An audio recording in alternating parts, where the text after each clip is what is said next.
Brigade Al-Qassam menerbitkan adegan serangan jarak dekat terhadap tentara Israel. Sejumlah pasukan pendudukan terbunuh saat mengincar di dalam gedung yang diledakkan.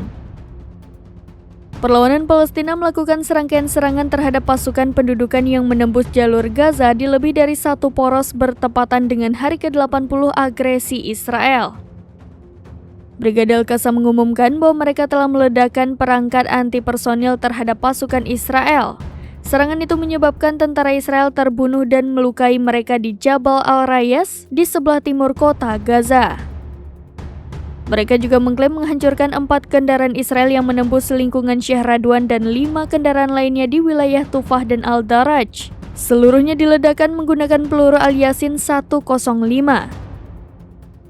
Tidak hanya itu, sel militer Hamas ini juga menembak seorang tentara Israel di lingkungan Al-Tufah. Dari video yang diunggah, tentara tersebut langsung tersungkur setelah terkena ledakan.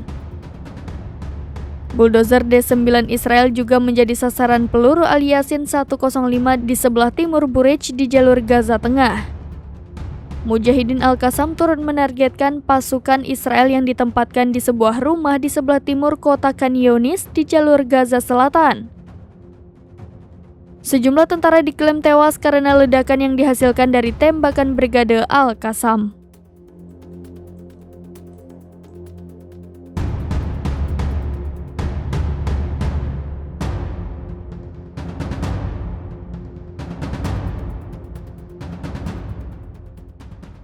Download Tribun X sekarang, menghadirkan lokal menjadi Indonesia.